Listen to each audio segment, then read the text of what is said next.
설교 제목 같이 읽겠습니다. 나는 할 수 없습니다. 하지만 하나님이 하십니다. 네, 이 제목을 가지고 말씀 전하도록 하겠습니다. 술 맡은 관원장이 이제 복직이 되었습니다. 그리고 2년이 흘렀습니다. 자, 예배실 들어오실 때는 꼭 진동이나 이 묵음을 해 주시는 거는요, 기본 예의죠, 그렇죠? 네, 꼭 해주시길 부탁을 드리고요. 술 맡은 관원장이 석방이 돼서 복직된 후에 2년의 시간이 흘렀습니다. 2년이 지난 후에 바로가 이제 꿈을 꾸게 되는데 두 가지 꿈을 꿉니다. 먼저 41장 1절부터 4절까지 한 목소리로 읽겠습니다. 시작. 2년 후에 바로가 꿈을 꾼즉 자기가 나일 강가에 서 있는데 보니 아름답고 살찐 암소가 나와 갈밭에서 뜯어먹고 그 뒤에 또 흉하고 파리한 다른 7 암소가 나일 강가에서 올라와 그 소와 함께 나일 강가에 서 있더니 그 흉하고 파리한 소가 그 아름답고 살찐 7 소를 먹은지라 바로가 곧 깨었다가 예, 첫 번째 꿈을 꿨습니다.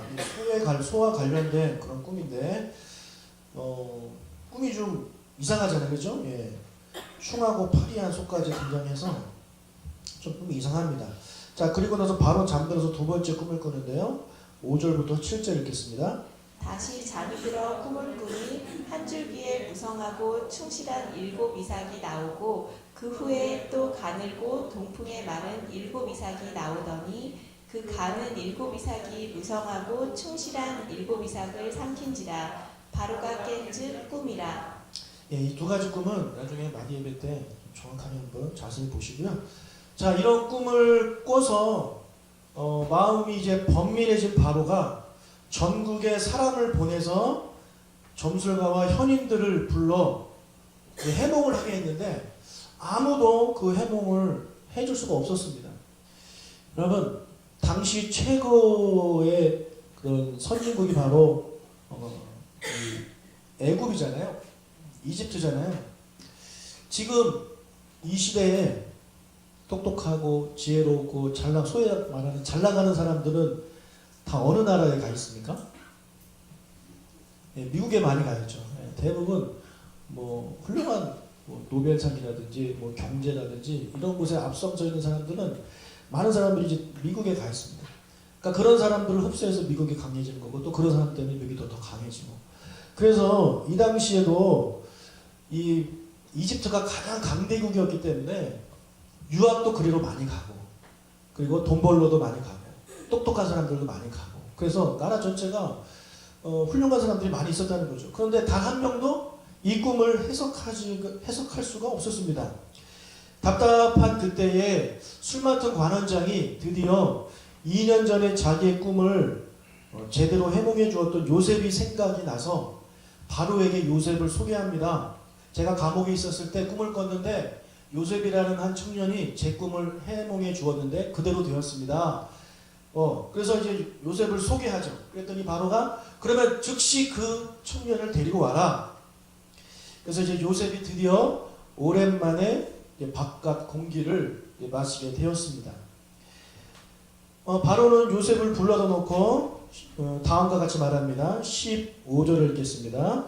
바로가 요셉에게 이르되 내가 한 꿈을 꾸었으나 그것을 해석하는 자가 없더니 들은즉 너는 꿈을 들으면 능히 푼다 하더라. 네, 바로가 요셉에게 한 말이 뭡니까? 지금 이집트에 내 꿈을 해석해 준 사람이 단 한 명도 없었다. 다들 할 수 있다고 했지만 다 못했다. 그런데 너는 꿈 해몽을 잘 한다고 내가 들었다. 이렇게 이야기를 합니다. 자, 13년 만에 드디어 기회가 찾아왔습니다. 이제 자유를 얻어서 집으로 돌아갈 수 있는 그런 기회가 찾아왔습니다. 지금 바로는 그에게 그런 자유를 선물해 줄 수 있는 그런 능력이 있는 사람이 아니겠습니까? 그래서 이 바로에게 지금 잘 보여야 됩니다. 자기 어필을 잘 해야 돼요. 자기 PR을 잘 해야 되는 그런 상황이에요. 그의 마음에 들어야 되는 거예요. 그리고 이 꿈에 대해서 해몽을 잘 해줘야 되는 그런 상황입니다. 자, 그런 상황에서 요셉이 대답을 합니다. 16절 읽겠습니다. 요셉이 바로에게 대답하여 이르되 내가 아니라 하나님께서 바로에게 편안한 대답을 하시리이다. 네. 자, 여기서 요셉이 대답을 하는데요. 한글 성경은 이렇게 나와서 좀 느낌이 안 오는데 두 문장이에요. 뭐냐면 나는 할 수 없습니다 이거예요. 지금 바로가 저에게 꿈 해몽을 잘한다고 말씀하셨는데 아닙니다. 저는 못합니다. 저는 꿈 해몽을 못하는 사람입니다. 이렇게 이야기를 하고 있습니다. 아니 이런 얘기하면 어떻게 해요? 지금 바로 앞에서 얘기를 해야죠. 아, 저 잘합니다. 잘 부르셨네요. 네, 제가 해석해 드리겠습니다. 저만 믿으십시오. 이렇게 말을 해야죠. 왜 나는 못한다? 라고 그렇게 이야기를 합니까? 근데 요셉은 그렇게 얘기해요. 나는 못합니다. 분명히 저는 못합니다. 이렇게 이야기를 하고요. 자, 그런데 여기서 멈추지 않고 뭐라 그러냐면 나는 할 수 없습니다. 하지만 하나님이 하십니다. 라고 그가 그렇게 대답을 하고 있습니다. 여러분, 요셉의 이 고백은 우리 모든 그리스도인들이 배우고 따라해야 되고 우리의 진심이 어린 그런 고백이 되어야 되는 그런 놀라운 고백입니다. 자, 우리 한번 다시 따라해 볼까요? 나는 할 수 없습니다. 하지만 하나님이 하십니다. 예, 이런 놀라운 고백을 좀 요셉이 하고 있습니다. 오늘 이 고백에 대해서 좀 말씀을 드리도록 하겠습니다. 첫 번째, 나는 할 수 없답니다. 우리 그리스도인들이 해서는 안 되는 고백 중에 하나가 뭐냐면 나는 할 수 있다 이거예요. 나는 할 수 있다. 이것은 잘못된 고백입니다. 여러분, 나는 할 수 없어요. 나는 할 수 없어요. 그리고 누군가를 격려하면서 너는 잘할 수 있어. 우리 그런 말 많이 쓰죠. 노래도 있잖아요. 너라면 할 수 있을 거야. 응? 우리 그렇게 격려를 하는데 아니에요. 할 수 없어요. 그건 잘못된 격려예요. 우리 옆 사람하고 이렇게 인사합시다. 당신은 할 수 없습니다. 당신은 못해요. 얘기하세요. 당신은 못해요. 당신에게는 그런 능력이 없어요. 네, 당신은 아무것도 아니에요. 네. 이 말을 하면서 웃으시는 분은 나만 그런 게 아니었구나 이렇게 안도의 한숨을 쉬시는 것 같은데 여러분, 우리는 못합니다. 할 수 없어요. 여러분, 할 수 있어요? 못합니다. 우리에게 능력이 없어요. 우리 그리스도인들은 이런 고백을 해야 돼요. 나는 할 수 없습니다. 하나님이 우리에게 말씀하셨어요. 서로 사랑하라. 원수를 사랑하라. 용서해라. 할 수 있습니까? 못합니다. 못해요. 하기는 뭐래요. 우리가. 흉내 내는 거지. 못합니다. 가서 복음을 전해라. 을을 위해서 핍박을 받아라. 그렇게 말씀을 듣는데 우리 합니까? 못합니다. 못해요. 가끔 보면 나는 할 수 있다고 생각하는 분이 있어요. 나는 할 수 있어. 나는 할 수 있어. 열심히 노력하면 할 수 있어. 열심히 공부하면 너 인생 펴. 잘할 수 있어. 뭐 준비하면 이렇게 노력하면 할 수 있다. 그런 생각을 우리가 이제 하게 되는 거죠. 그런데 이것은 여러분 세상이 주는 생각이죠. 예. 세상은 그런 얘기하면 감동합니다. 너라면 할 수 있어. 얼마나 감동이 돼요. 우리 옛날에 펜싱하던 그 선수 있잖아요. 할 수 있어, 할 수 있어, 할 수 있어. 예. 감동이 우리에게 주잖아요. 세상은 그걸 우리에게 감동을 줍니다. 할 수 있어, 할 수 있어. 그래서 해 나가는 거. 그런데 그 친구가 할 수 있어, 할 수 있어 했는데 그 속마음이 뭔지 우리가 모르잖아요. 그렇죠? 우리가 그 이야기를 지금 하고 있는 겁니다. 자, 할 수 있다라는, 나는 할 수 있다라는 그런 생각은요, 자신감이 아니고, 그거는 영적인 교만입니다. 영적인 교만이에요. 나는 할 수 있다라는 말은요, 나를 믿는 거예요. 나를 신뢰하는 거예요. 나를 의지하는 거예요. 나를 할 수 있다라는 말은요, 하나님이 필요 없다는 얘기예요. 왜요? 내가 할 수 있으니까. 내가 할 수 있는데 하나님이 뭐가 필요해요? 난 할 수 있거든요. 창세기에 보면 두 가지 큰 사건이 나오는데 다 나는 할 수 있다에서부터 시작된 그런 사건입니다. 첫 번째 사건이 아담과 하와가 선악과를 먹은 사건입니다. 아담과 하와가 하나님과 행복하게 살고 있었어요. 하나님 좋아요, 사랑해요. 서로 교제하면서 하나 되어서 살고 있었단 말이에요. 그때 사탄이 나타나서 하는 말이 뭡니까? 너 선악과를 먹어라. 그럼 너가 하나님처럼 된다라고 말을 하잖아요. 하나님처럼 된다. 이 말은 뭡니까? 너가 선악과를 먹으면 하나님 필요 없다 이거예요. 왜? 너가 하나님이니까. 지금은 너가 하나님이 아니니까 하나님이 필요하지만 너가 선악과를 먹으면 하나님 더 이상 필요 없어. 너 스스로 할 수 있어. 너 스스로 이 에덴 동산을 가꾸고 다스리고 이런 일들을 너 혼자 할 수 있어. 그 이야기입니다. 그래서 아담과 하와가 들어보니까 오 너무 좋거든요. 그래? 할 수 있어. 그래 나도 할 수 있어. 그래서 그가 이 선악과를 먹은 겁니다. 왜요? 하나님처럼 돼서 나 할 수 있다 이거거든요. 그래서 할 수 없다 해서 할 수 있다라는 생각을 가지고 선악과를 먹은 것이 인류에게 큰 죄를 불러들이는 재앙을 불러들이는 그런 사건이 됐다라는 겁니다. 여러분 할 수 없습니다. 우리는. 바벨탑을 사람들이 왜 지었습니까? 바벨탑 짓기 전에 하나님께서 노아에게 큰 방주를 짓게 하고 홍수를 내리셔서 그 방주에 탄 사람 빼고는 다 죽었잖아요. 그렇죠? 8명 다 죽었어요. 그 일을 겪으면서 이제 나중에 이제 얘기를 들었겠죠. 아 옛날에 그런 일이 있었대. 그래? 그럼 하나님이 신이 또 우리를 그렇게 비를 내려서 죽이면 어떡하지? 우리 준비하자. 그래서 그들이 만든 게 바벨탑입니다. 높게 쌓은 거죠. 높게 쌓아서 아무리 비가 많이 와도 그 탑에 올라가 있으면 우리는 물에 빠져 죽지 않는다. 그것을 준비하자. 우리가 하나님의 저주를, 하나님의 재앙을 우리가 막을 수 있다. 아무리 하나님이 우리에게 뭐 나쁜 그런 벌을 내리셔도 우리가 준비하면, 우리가 함께 힘을 모으면 하나님 막을 수 있다 이거예요. 할 수 있다 이거예요. 할 수 있다. 하나님 없이 할 수 있다. 그래서 시작된 것이 바벨탑입니다. 자, 이렇게 성경을 보면 나는 할 수 있다라고 생각하는 사람들, 하나님 없어도 나는 할 수 있다. 그렇게 생각하는 사람들이 하나님께 범죄하고 하나님을 멀리하게 되는 것입니다. 여러분, 우리는요, 우리 그리스도인들도 심지어 나는 할 수 있다라고 생각하면서 살아요. 나는 할 수 있다. 그게 뭐냐면, 여러 가지가 있지만 그 중에 대표적인 게 뭐냐면 바로 선행으로 구원받는다는 생각입니다. 선행으로 구원받는다. 우리는 구원을 어떻게 받습니까? 오직 믿음으로, 오직 예수 이름을 부르는 자가 구원을 받는 거예요. 그렇죠? 근데 우리는 그렇게 고백을 하면서도 동시에 우리는 어떻게 생각하냐면 선행을 해야 된다 이거예요. 나도 모르는 사이에 착하게 살아야 된다 이거예요. 내가 착하게 살아서 하나님께 좀 사랑받고 그래야 좋은 데 간다 생각하는 겁니다. 나쁜 놈들은 지옥에 가고 착하게 산 사람들은 천국에 가는 게 맞다고 생각해요. 우리도. 아니 예수님만 믿는다고 천국 갈 수 있나? 그래도 착하게 살아야지.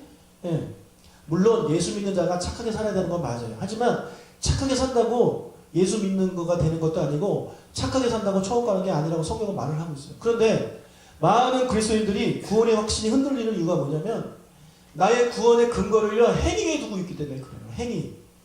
내가 얼마나 기도하고, 내가 얼마나 전도하고, 내가 얼마나 말씀대로 살고, 내가 얼마나 선하게 살고, 그렇게 살아야 어느 정도 점수에 도달해야 내가 구원받는다고 생각합니다. 그것이 바로 뭐예요?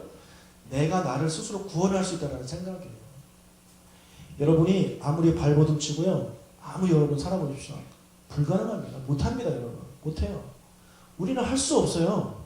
오직 예수님의 보혈의 피를 믿는 그 믿음으로 우리가 구원받는 것이지 행위로 구원받는 게 아니는 거예요.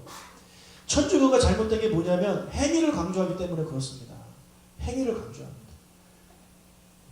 그래서 종교개혁자들이 종교를 개혁하면서 행위가 아니라 오직 믿음으로, 의인은 믿음으로 말미암아 살리라, 그 말씀 붙잡고 종교개혁을 했다라는 것이죠. 근데 안타깝게도 아직까지도 그리스도인들 중에 그 행위 구원에 매달린 사람이 있어요. 자유롭지를 못해요. 여러분 오해하지 마세요. 제가 막 살라는 얘기 드리는 게 아니에요. 다 이해하시죠? 믿음으로 구원받는데 믿음으로 구원받은 사람의 삶을 보면 과거와 조금씩 변화되는 삶을 산다라는 거예요. 그런데 하나님을 믿지 않은 채 그냥 선하게만 산다고 해서 구원받는다? 그거 아니라는 말씀을 제가 지금 드리고 있는 겁니다. 그래서 우리가 이 구원으로부터 시작해서 우리의 삶도, 선한 인생을 살고자 하는 우리의 삶도 내 능력으로는 살 수가 없어요. 나도 모르는 사이에 누가 미워지고 나도 모르는 사이에 죄를 짓고 범죄하는 게 우리 인간의 모습입니다. 아이들에게 나쁜 거 가르치지 않아도 아이들이 나쁜 짓 하잖아요. 배워서 하는 게 아니에요, 여러분. 우리가 죄인으로 태어났기 때문에 죄를 짓고 사는 거예요. 아이들이 점점 크면서 그것을 스스로 어떻게 짓는 것이 죄인지를 알고 그렇게 살아가는 것입니다. 그래서 우리 스스로는요, 할 수 있는 것이 아무것도 없습니다. 아무것도 없어요. 그래서 우리 그리스도인의 고백은요, 나는 할 수 있어가 아니에요. 나는 할 수 없어요. 나는 할 수 없어. 하나 더 추가하자면 나는 아무것도 할 수 없어. 내가 할 수 있는 거라고는 아무것도 없어. 이게 우리 고백이에요. 이런 고백하신 여러분 되시길 축복합니다. 자, 그런데 우리의 그 고백이 나는 할 수 없습니다에서 멈추면 안 돼요. 나는 할 수 없습니다라고 말한 다음에 하나님이 하십니다. 이 고백까지 해야 온전한 고백이 되는 겁니다.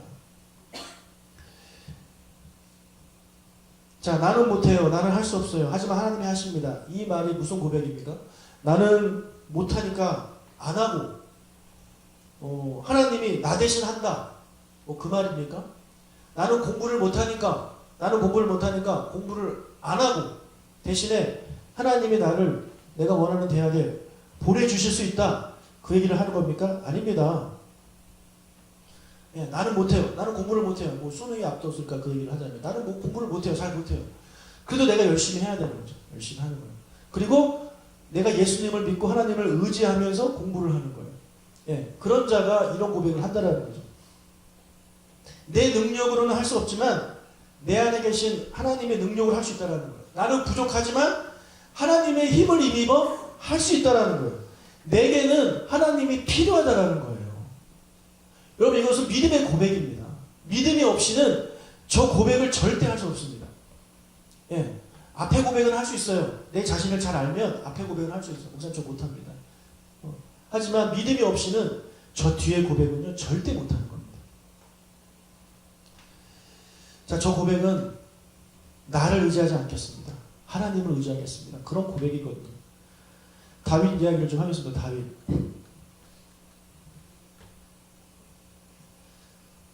다윗이 골리앗과 싸우려고 했을 때 여러분, 누가 봐도 누가 이기는 게임입니까? 저 물 한 잔만 주실래요? 여러분, 다윗과 골리앗이 싸워요. 지금 누가 봐도 누가 이기는 게임이에요? 골리앗이 이기죠. 그렇죠, 여러분. 골리앗이 이기는 거예요. 길령이하고 길령이랬나? 길령이 그 전에 주로 골리앗 역할은 길령이랬는데 건호하고 한결이하고 한번 싸우다 생각해보세요. 누가 이기겠어요? 한결이 이겨요? 제가 봤을 때 저희 건호랑 다인이가 싸우면 다인이가 이기긴 하는 것 같아요. 건호가 맨날 도망다녀. 근데 그냥 객관적으로 봤을 때 싸우면 골리앗이 이기는 거예요. 골리앗. 당연하죠. 골리앗은 장군이고 키도 크고 다윗은 어린 소년이잖아요. 그뿐만 아니에요. 자, 사무엘상 17장 45절을 읽겠습니다. 다윗이 블레셋 사람에게 이르되 너는 칼과 창과 단창으로 내게 나아오거니와 나는 만군의 여호와의 이름 곧 내가 모욕하는 이스라엘 군대의 하나님의 이름으로 내게 나아가노니. 여기 보면 다윗이 한 말인데, 자, 이게 되게 멋진 고백이잖아요. 멋진 고백인데 이 이야기를 자세히 보면 이런 얘기예요. 골리앗, 너는 칼도 있고 창도 있고 단창도 있다. 무기가 무려 3개입니다. 그리고 너는 장군이야. 키도 커. 너는 원래 군인이야. 전사야. 하지만 나는 목동이고 나는 키도 작고 소년이야. 그뿐만 아니라 내가 가진 것은 돌멩이밖에 없어. 그러니까 내가 너랑 싸우면 나는 져. 그 얘기예요. 나는 져. 하지만 뭐예요? 내가 너랑 싸워서 100번 싸우면 100번 지겠지만, 하지만 나는 하나님의 이름으로 너에게 나아간다. 즉 하나님이 하신다는 거예요. 하나님이 하신다. 내 힘으로 싸우면 너에게 무조건 지지만 하나님이 하신다는 거예요. 그리고 다윗이 가만히 있나 이러고? 아니에요. 다윗이 돌멩이를 던지잖아요. 내가 해야 할 일은 내가 하는 거예요. 내 노력은 내가 최선을 다해서 하는 거죠. 그러면서 나의 고백은 뭐냐면 하나님 저는 못합니다. 하나님이 하십니다. 하나님 도와주십시오. 하나님의 능력 힘입어 제가 나아가겠습니다. 여러분 지금 저게 목숨 걸고 하는 겁니다. 장난 아니잖아요. 만약에 하나님이 안 도와주시면 다윗은 어떻게 돼요? 죽습니다. 망신은 있는 대로 다 당하죠. 이쪽 골리앗 진영, 이쪽 이스라엘 진영 다 쳐다보고 있어요. 그리고 막 이렇게 했는데 믿음이 없다고 생각해 보세요. 망신은 망신대로 당하고 목숨을 잃게 되는 겁니다. 믿음이 없이는 저런 얘기를 못하는 거예요. 저도 그렇고 여러분도 그렇고 저런 믿음의 고백을 하고 고백한 다음에는 돌멩이를 던지는 우리가 됐으면 좋겠습니다. 고백만 하고 돌멩이 안 던지면 무슨 의미가 있어요? 그렇죠? 아무 의미가 없는 것입니다. 예수님 얘기를 좀 할게요. 예수님 얘기를 하면 마가복음 9장에 이런 내용이 나옵니다. 예수님께서 제자 3명을 데리고 높은 산에 올라가셨어. 그걸 변화산이라고 나중에 부르게 되는데 예수님이 안 계시는 동안 산 밑에 9명의 제자들이 있었습니다. 한 아버지가 자기 아들을 데리고 왔는데 귀신 들리는 아들이었어요. 그래서 예수님에게 귀신을 쫓아달라고 왔는데 예수님이 안 계시는 거예요. 그리고 제자가 9명이 있으니까 제자들에게 부탁합니다. 우리 아들 좀 귀신 좀 쫓아내 주십시오. 그런데 이 9명의 제자들이 아무리 뭘 해도 귀신이 나가지 않는 거예요. 자, 그러니까 막 시끄러웠어요. 뭔가 막 했겠죠. 제자들이 이것도 해보고 저것도 해보고 막 그랬을 거 아닙니까? 그 사이에 예수님이 오셨어요. 예수님이 오시고 무슨 일이냐 이렇게 물어보시니까 그 아버지가 예수님에게 이렇게 부탁을 하고 있습니다. 마가복음 9장 22절입니다. 무엇을 하실 수 있거든 우리를 불쌍히 여기사 도와주옵소서. 네, 자, 예수님 내 아들에게서부터 귀신을 쫓아주세요 이런 부탁을 하지 않아요. 광범위해 줬어요. 그냥 도와달라 이거예요. 그 전에는 귀신을 쫓아내 주세요 이 제자들에게 부탁을 했는데 제자들이 못하니까 포기한 거죠. 그 부분은 포기한 거예요. 아, 예수님이 제자도 안 되는 거 보니까 예수님도 못하겠지. 그래서 그냥 뭐라도 도와달라 이겁니다. 이 말은 뭐예요? 뭐 먹을 거를 주시든지 아니면 뭐 귀신을 못 쫓아내시면 뭐 다른 거라도 좀 우리에게 도움을 달라고 이렇게 기도하는 겁니다. 왜냐하면 우리가 뭔가를 기도할 때 기도를 막 했는데 응답이 안 돼요. 내가 생각하기에 그건 좀 무리인가? 그래서 우리가 기도를 타협할 때가 있어요. 하나님 그거 안 되면 요거는 어때요? 그거를 기도해도 안 되면 더 내려. 하나님 그러면 이거라도 어때요? 이렇게 기도를 타협하는데 지금 이 사람도 그런 거예요. 기도에 그러니까 뭐 제자들에게 부탁해도 뭔가 이루어지지 않으니까 그냥 그 기대치를 좀 낮췄습니다. 팍 낮추고 그냥 뭐라도 좀 해주십시오. 그랬더니 예수님께서 다음과 같이 대답을 하십니다. 9장 23절. 예수께서 이르시되 할 수 있거든이 무슨 말이냐 믿는 자에게는 능히 하지 못할 일이 없느니라 하시니. 자, 예수님이 뭐라고 말씀하셨습니까? 믿는 자에게는 능히 하지 못할 일이 없다. 믿는 자는 모든 것을 할 수 있다 그 얘기죠. 이것을 뒤집어 말하면 뭐냐면 하나님을 믿지 못하는 자가 할 수 있는 일은 없다 이거예요. 하나님을 믿지 못하는 자가 할 수 있는 일은 없다. 하나님을 믿으면 뭐든지 할 수 있다. 그 이야기를 우리에게 하고 있는 겁니다. 여러분 예수님도 예수님의 능력으로 뭔가 기적을 베푸고 그런 것 같지만 아니에요. 예수님도 성령님의 능력을 힘입어서 하신 거예요. 왜요? 이 땅에 예수님이 오실 때 인간의 그런 인성을 가지고 신성과 더불어 인성을 가지고 오셨어요. 그래서 신성을 가지고 오실 때 하늘 보좌를 버리실 때 그런 능력 같은 건 다 버리신 거예요. 그 인간으로 우리랑 똑같이 오셨어요. 그래서 예수님이 기적을 베푸시려면 예수님도 성령님의 능력을 힘입어야 돼요. 그래서 예수님이 이제 세례 받으실 때 성령이 임했고 그때 능력이 임했다라고 사도행전은 말을 하고 있어요. 그래서 예수님이 새벽마다 기도하시고 틈이 날 때마다 기도하신 이유가 뭐냐면 하나님께 능력 달라고 기도한 거예요. 그래서 예수님이니까 모든 기적이 당연한 게 아니고요. 예수님이었지만 사람이었기 때문에 하나님께 기도해서 능력을 받은 거예요. 그래서 예수님의 저 고백이 바로 예수님 자신의 고백이에요. 나라도 하나님을 믿지 않으면 할 수 있는 게 없다 그 얘기예요. 즉 하나님을 믿으면 할 수 있는 일이 있다 이거죠. 모든 일을 할 수 있다 그 이야기를 우리에게 말씀하고 있는 겁니다. 바울도 비슷한 이야기를 했는데 빌립보서 4장 13절 읽겠습니다. 내게 능력 주시는 자 안에서 내가 모든 것을 할 수 있느니라. 자, 이것이 바울의 고백인데 정리를 잘 해놨죠. 내게 능력 주시는 자, 하나님, 예수님, 성령님, 그 안에서 내가 모든 것을 할 수 있다. 이건 역시 뒤집어 말하면 뭐냐면 내게 능력 주시는 자 아니면 내가 할 수 있는 일은 없다 이거예요. 하나님 아니면 내가 할 수 있는 일은 없다. 나는 그런 존재다. 나는 아무것도 할 수 없는 존재지만 내게 능력 주시는 자 안에 내가 들어가면 나는 모든 일을 할 수 있다. 지금 계속해서 같은 이야기를 하고 있는 거예요. 요셉도 저 이야기를 했고요. 그 다음에 다윗도 저 이야기를 했고요. 예수님도 저 이야기를 했고, 그리고 바울도 저 이야기를 하는 거예요. 우리도 저 고백을 해야 돼요. 네. 우리 저 고백을 해야 돼요. 나는 할 수 없습니다. 하지만 하나님이 하십니다. 이 고백이 우리에게 고백이 되어야 한다는 것입니다. 여러분, 저는 못하는 거 투성입니다. 참 부끄럽고 좀 그래요. 이 앞에 쓸 때마다. 그리고 저의 그런 능력 밖의 일이라든지 그 다음에 제가 감당할 수 있는 그런 일을 이렇게 넘어가는 일을 겪게 되면 참 스스로 느끼는 게 뭐냐면 나는 그릇이 참 안 되나 보다 그런 생각이 들어요. 아마 여러분이 저에게 어떤 위대한 어떤 훌륭하신 그런 존경하는 그런 목사님과 같이 제가 되기를 아마 바라시고 기도를 해주실 텐데 감사를 드립니다. 하지만 분명히 그런 거 있어요. 그릇 차이는 있습니다. 네, 그릇 차이는 있어요. 그런데 제 스스로 저를 바라볼 때 참 부족하다는 걸 많이 느끼고 오히려 우리 성도님들이 저보다 뛰어나고 훌륭한 점이 많다라고 저는 그렇게 생각을 합니다.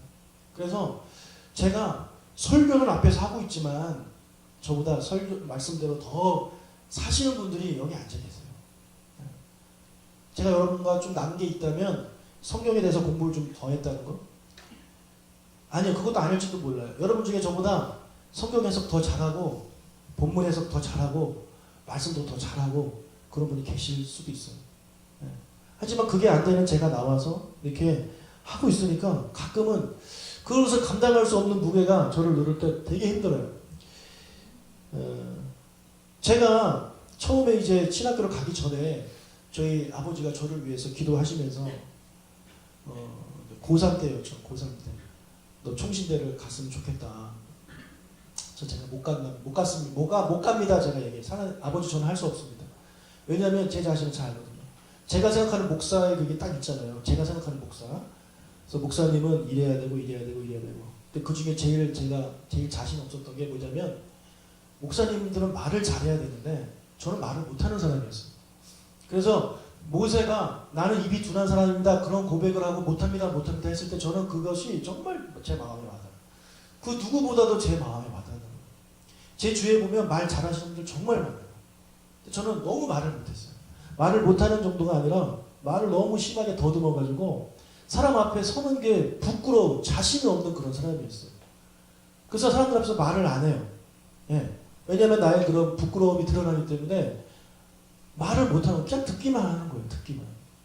제가 듣고 싶어서 듣는 게 아니라 말을 못하니까 듣기만 하는 거였습니다. 그래서 하나님 잘 아시잖아요. 하나님이 저를 이렇게 창조해놓고 저에게 목사를 하라는 게 말이 됩니까? 네. 저를 목사 시키시려면 말이라도 잘하게 하셔야지. 말 떠듬떠듬하고 막 말 더듬고 그러는 사람이 목사가 되면 설교 듣는 성도가 얼마나 힘들겠습니까? 하나님 제가 들어도 그렇게 말하서는 목사님 말씀드리면 저도 답답해서 못 듣습니다. 그러니까 저는 못합니다. 그리고 제가 일반 대학에 갔습니다. 그리고 나서 이제 4학년이 돼서 4학년 5월 달에 이제 진학을 앞두고 진로를 앞두고 기도하는 가운데 하나님께서 시편 37편 4절 말씀 통해서 저를 부르셨어요. 또 다시 한번 저를 부르셨어요. 그때 제가 고백한 게 뭐냐면 하나님 저는 여전히 말을 못합니다. 저는 말을 못합니다. 하지만 하나님이 도와주신다면 제가 하겠습니다. 그리고 제가 겁도 없이 신학교 준비를 했습니다. 그리고 신학교에 갔어요. 여러분 저는 진짜 그거 하나 믿고 갔어요. 하나님 도와주시면 제가 할 수 있습니다. 도와달라고. 제 친구들이 제가 신학교 간다 했을 때 다 비웃었어요. 다 비웃고 아마 우리 가족들도 비웃었을 거예요. 그런데 하나님을 신뢰하고 이렇게 왔거든요. 그런데 제가 옛날보다 말을 잘하느냐? 그것도 아니에요. 제가 이제 개인적으로 대화할 때는 그런데 놀랍게도 설교할 때는 하나님이 좀 덜 말을 더듬게 해주세요. 그게 놀라운 기적이에요. 저 너무 놀라요. 제가 언제 가장 말을 제일 더듬냐면 영어 할 때 더듬어요. 영어를 하면 막 엄청 더듬어요. 그리고 이 발음이 안 돼요. 그러니까 발음이 안 된다는 게 뭐 알바를 못 한다는 게 아니라 입이 안 열어져요. 소리가 안 나와요. 이게 말을 함에 있어서 자유로우신 분들은 무슨 말인지 모르실 거예요, 이게. 그런데 저랑 비슷한 증상을 가지고 비슷한 장애를 가지신 분들은 그게 뭔 말인지 아실 겁니다. 놀랍게도 하나님께서 제가 설교할 때는 그런 은혜를 주세요. 그래서 완벽하지는 않지만 그래도 어느 정도는 사람들이 알아들을 수 있게끔 말을 하게 해주시는 것 같아요. 너무 감사해요. 하지만 분명히 여러분 중에 그거를 아시는 분이 계실 거예요. 목사님 말하는데 좀 장애가 있구나. 좀 답답하다. 그런 생각을 하시는 분이 계실 텐데 그거를 아시는 분은요. 저를 위해서 기도해 주세요. 하나님, 목사가 설교할 때 입에 장애가 오지 않도록 혀에 장애가 오지 않도록 이게 옛날에는 되게 부끄러웠는데 이 얘기 몇 번 하니까 이제 부끄럽지가 않아요. 그런데 여전히 개인적으로 만나서 얘기할 때는 그것이 부끄럽기 때문에 말을 제가 잘 하지 않습니다. 여러분도 마찬가지입니다. 여러분도 할 수 없습니다. 제가 교회 일을 부탁을 할 때 열이면절 저에게 뭐라고 대답하냐면 하나님, 목사님 못합니다. 저는 능력이 없습니다. 알아요. 여러분이 못하는 거 저 알아요. 여러분에게 그것을 할 만한 능력이 없다는 거 저 알아요. 누구보다도 잘 알아요. 그러니까 그 이야기는 너무 강조하실 필요 없어요. 제가 거기서 알아요 할 수 없잖아요. 근데 알아요. 제가 잘 압니다. 자, 우리가 하나님께서 뭔가 우리에게 사역을 주실 때 모세가 그랬듯이 계속해서 못해요. 저는 못해요. 이 이야기가 먼저 나와야 돼요. 나 자신을 잘 알아야 되거든요. 거기서 할 수 있어요. 나의 그런 과거를 보니까 내가 그런 일도 했었고 사회에서 무슨 일도 했으니까 이 일도 잘하겠지? 이렇게 생각하고 할 수 있어요 라고 대답하신 분들은요. 그것은 세상에서는 멋져 보이지만 교회 안에서 그게 교만이라고 예수님이 말하고 있는 거예요. 못해요 우리는. 못해요. 하지만 우리가 그 다음 얘기해야 되는 거죠. 못합니다. 하지만 하나님 믿고 하나님이 주신 능력으로 제가 한번 해보겠습니다. 이런 고백이 나와야 아름다운 고백이 완성이 되는 거예요. 둘 중에 하나만 하면 안 돼요. 꼭 두 개가 같이 나와야 돼요. 여러분 중에 뭐 목사나 뭐 장로나 안수집사나 권사가 될 만한 자격이 누가 있어요? 자격이 있어도 됐나요? 없습니다. 우리 중에 누가 뭐 교사나 으뜸이 될 만한 사람이 누가 있어요? 우리 중에 뭔가 맡아서 선교하고 이거 할 만한 사람이 누가 있어요? 없어요. 우리에게는 전적인 무능력한 사람들이에요, 우리는. 하지만 우리는 하나님을 믿기 때문에 해보겠습니다. 하나님을 의지해서 해보겠습니다. 이런 고백이 나와야 하는 것이고, 그런 고백이 나와서 그렇게 고백하는 자에게 하나님께서 능력을 주시는 줄로 믿으시기를 축복합니다. 다윗에게 하나님께서 능력을 주셨고, 요셉에게 능력을 주셨고, 예수님에게 능력을 주셨고, 바울에게 능력을 주셨잖아요. 다 할 수 없다고 한 사람들이에요. 하지만 하나님을 믿고 제가 해보겠습니다. 그런 사람에게 하나님께서 능력을 주신다는 거예요. 그러니까 나는 못해요. 나는 할 수 없어라고 여기까지만 얘기하고 아무것도 안 하는 사람은 하나님의 능력, 하나님의 은혜를 경험할 기회를 얻지를 못하는 겁니다. 하지만 나는 못해요. 하지만 하나님의 은혜를 힘입어 제가 한번 해보겠습니다. 이렇게 고백하고 돌을 던지는 사람에게는 하나님께서 함께 하시고 그 사람이 하나님의 능력을 보게 되는 거예요. 아, 하나님 말씀 의지해서 돌멩이를 던졌더니 하나님이 이 일을 하시는구나. 그런 것들을 깨닫는 우리가 되어야 한다는 것입니다. 자, 이제 우리가 목요일 날 수능을 보게 되는데, 저는 우리 수능이 우리 학생들에게 그냥 좋은 대학에 들어가는 그런 기회로 삼는 것이 아니라 하나님의 은혜를 체험하는 기회로 삼았으면 좋겠어요. 그래서 공부를 열심히 하면서 동시에 하나님께 기도하는 거죠. 하나님 신뢰하고, 하나님 제 실력은 이거밖에 되지 않지만 하나님 제가 믿고 의지합니다. 하나님 저를 도와주십시오. 그래서 시험을 봤을 때 놀라운 결과가 나타나는 거. 저는 개인적으로 그런 체험을 했단 말이죠. 그래서 하나님께서 놀라운 은혜를 저에게 이렇게 부어주셨어요. 그래서 괜찮은 성적을 제가 받고 또 그런 은혜를 제가 누리게 되었습니다.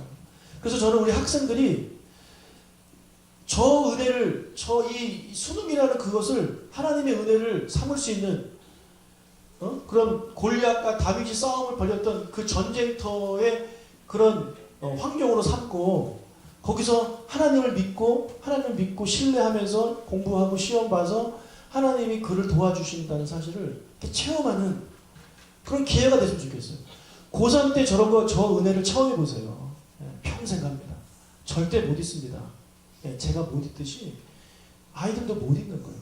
그래서 어릴수록 저런 은혜들을 체험해야 하는데, 그런 아이들이 될 수 있도록 좀 6명의 아이들이 그런 은혜들을 경험할 수 있도록 기도해 주시기 바라고, 저도 그래요. 저도 적혀 있는 6명 중에 정말 교회 열심히 다니고 그런 사람, 제가 더 위해서 기도 얼마나 더 열심히 하겠어요. 하나님, 얘는 잘 돼야 됩니다. 얘가 잘 돼야 하나님께 영광 돌리는 겁니다. 제가 그렇게 기도하지 않겠습니까? 그래서 우리 아이들뿐만 아니라 우리 모든 성도님들도 할 수 없지만 하나님이 주시는 능력으로 주시는 일들 잘 감당하시는 우리가 되시기를 주의 이름으로 축복합니다.